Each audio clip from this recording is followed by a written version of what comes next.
আমাদের এই বাংলাদেশ থেকে আগামী দিনের নেইমার বা আগামী দিনের মেসি, রোনালদো, এমবাপ্পে উঠে আসুক।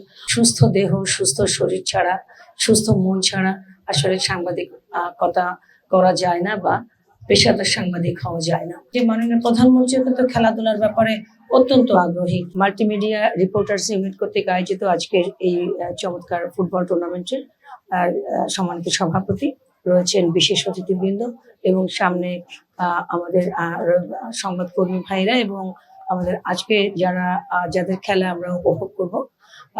এই উদ্বোধনী অনুষ্ঠানে আমাকে প্রধান অতিথি হিসেবে আমন্ত্রণ জানাবার জন্য আমি সত্যি সত্যি আন্তরিকভাবে কৃতজ্ঞতা প্রকাশ করছি আয়োজকদের প্রতি।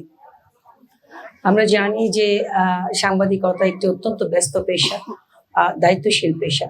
প্রতিদিন সত্য, সুন্দর আর বস্তুনিষ্ঠ সংবাদ পরিবেশনের জন্য আমাদের সাংবাদিক ভাইয়েরা নিরন্তর ছুটে চলেন। সে এত ব্যস্ততার মধ্যেও এরকম একটা চমৎকার ফুটবল টুর্নামেন্ট আয়োজন করাটাই প্রমাণ করে যে সুস্থ দেহ, সুস্থ শরীর ছাড়া, সুস্থ মন ছাড়া আসলে সাংবাদিকতা করা যায় না বা পেশাদার সাংবাদিক হওয়া যায় না।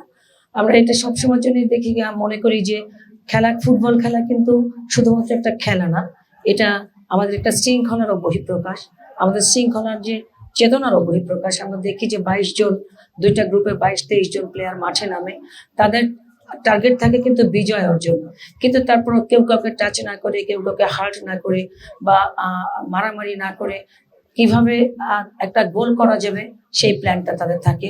এটাতে কিন্তু আমাদের শেখার আছে। আজকে আমরা মাঠে যাদেরকে দেখছি যে বিভিন্ন দেশের বিভিন্ন অঞ্চল থেকে বিভিন্ন পর্যায়ে সংবাদকর্মীরা এখানে খেলতে আসছেন। তো আমি আপনাদের আসলে চাই যে 4টা ইউনিট মনে হয় খেলবে, তাই না? 4টা ইউনিট খেলবে। তো আমাদের কাছে জেলা প্রশাসক হিসেবে আমার কাছে বলা হয়েছে যেন আমি আগামীতে কিভাবে বৃহৎ পরিসরে এই খেলাটা আয়োজন করা যায় সেই বিষয়ে ভূমিকা রাখা আমি আয়োজকদেরকে বলবো। আপনারা যেখানে মনে করবেন যে যেখানে প্রতিকূলতা মনে করবেন সেখানে আমাকে জানাবেন। জেলা প্রশাসক হিসেবে আমি আপনাদের পাশে আছি। আপনারা দেখেছেন যে মাননীয় প্রধানমন্ত্রী কিন্তু খেলাধুলার ব্যাপারে অত্যন্ত আগ্রহী। তিনি মাননীয় ক্রীড়া প্রতিমন্ত্রী আমাকে নিয়মিতই ফোন করে বলেন যে ঢাকা শহরে খেলার মাঠের জন্য আমাদেরকে খাস জায়গা দিতে বলেন। তো আমরা সার্চিং এ রেখেছি যাতে বড় পরিসরে খেলার মাঠের যদি জায়গা আমরা দিতে পারি তাহলে খেলার জন্য যে উপযুক্ত পরিবেশ দরকার সে বিষয়ে সরকার ভূমিকা রাখতে পারবে। মাননীয় প্রধানমন্ত্রীর টার্গেট যে আগামী দিনে শুধুমাত্র দক্ষিণ এশিয়ায় নয়, সারা বিশ্বের মঞ্চে খেলাধুলাকে যাতে বাংলাদেশের পক্ষে প্রতিনিধিত্ব করা যায় সে বিষয়ে ভূমিকা রাখতে। আজকে দেখেন আমরা বিশ্বকাপ ফুটবল খেলা উপভোগ করছি, কিন্তু এখানে কিন্তু আমাদের বাংলাদেশের কোনো প্রতিনিধিত্ব নেই। তো আমরা চাই যে আমাদের এই বাংলাদেশ থেকে আগামী দিনের নেইমার বা আগামী দিনের মেসি, রোনালদো, এমবাপ্পে উঠে আসুক।